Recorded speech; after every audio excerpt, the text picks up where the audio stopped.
Ito, Genix Motor Parts. May share lang ako kung paano ko re-repair to. Itong aking high ace. Dahil ako rin ang nag-DIY sa power lock na ito. Ayaw gumana ngayon.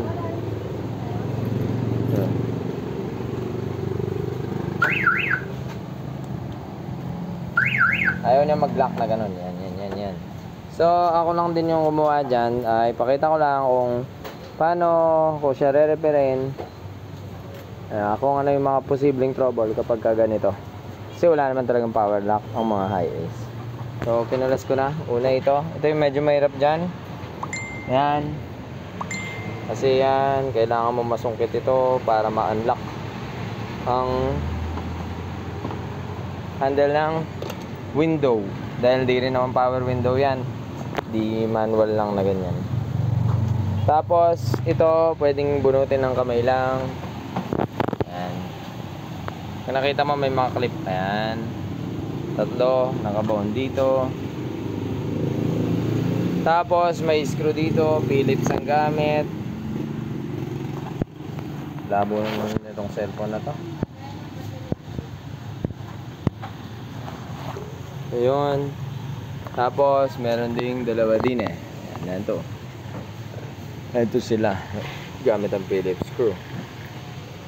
So, ang kadalasan, ipapakita ko lang kung paano natin ma-repair. Kahit sa ibang sakyan, ganito rin minsan. First time ko lang kasi mag-convert ng power lock na ito. So, hindi ko na pinagawa sa iba. Ako na lang gagawa. Kaya ko naman. So, minsan may mga errors. Hindi naman perfecto. Lalo first time. So, yun. May mga clip yan sa loob. Pupwersahin mo lang. Dito rin. Meron din. Diyan, ito yung power lock. Hindi ko na tinago para hindi ako maka-void sa warranty.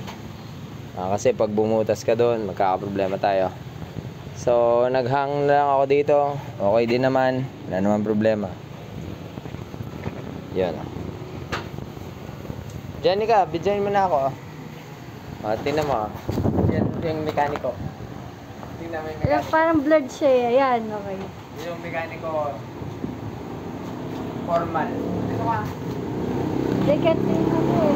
Formal na mekaniko. Zoom out natin para lumuwag. Walang zoom out. Wala pa ng zoom out mo. Yung bagong cellphone. Hindi pala bago. Second hand namin. Ayan. Yun o. Ayan yung click ko. Napakarami ng click. 1, 2, 3, 4, 5, 6, 7. Bahala na kayo magbilang. Habang ginagawa ko naman ito, nililinis naman ni Mrs. So, ito lang yung naging problema. Ayan o. Tumakas. Ito.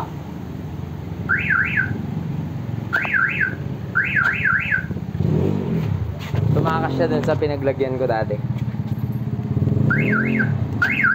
Ayan. So, ang pagkaka-design ko kasi nito is pinasok ko, may pinagpasokan siya dito. Wait, tanggalin natin to. Mga kapulido. Ayan, natanggal ko na. So, ito yung naging problema. Nakatusok kasi. Ano ba yung flash to? Ayan, nakatusok kasi dito itong ginawa kong to. Ayan. Nakapasok siya dyan. So, tumakas. Nilagyan ko rin ng lock yan. Cable tie na nilock. Mas okay siguro is mas matibay na lock. So, ibalik ko lang. So, ayan, ang ginawa ko is nilagyan ko ng kanal. Itong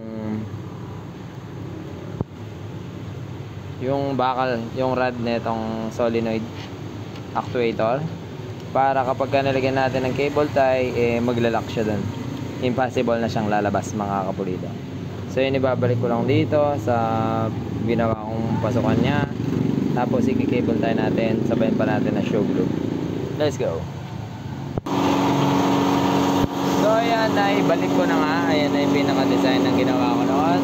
Tapos nilagyan natin ng lock at cable tie yung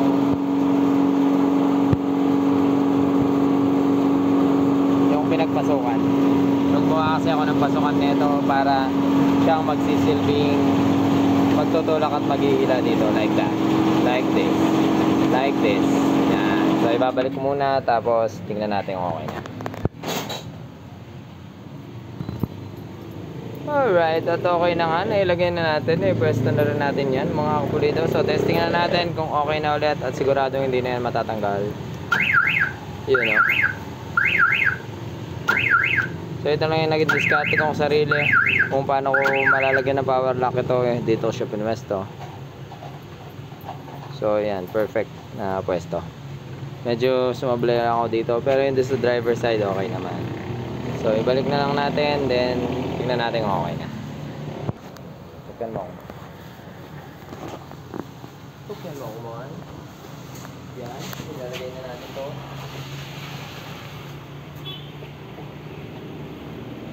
Tapos yan. Start dyan pag ganyan ang pasok.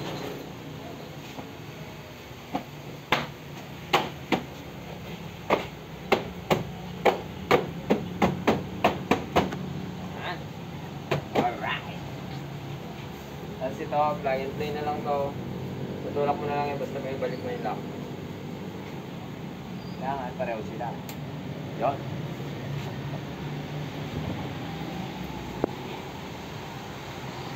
So, basic lang. Tatangan lang yan. Sa sentro yung pagkakalagay. Alright. Tapos tatlong screw. So, din eh. Pare-pareho lang sila.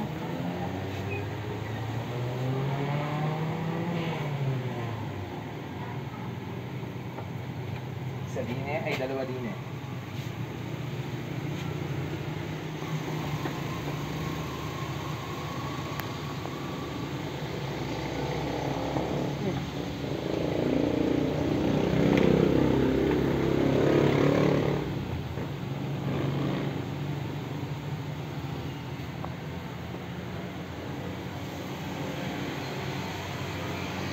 Up.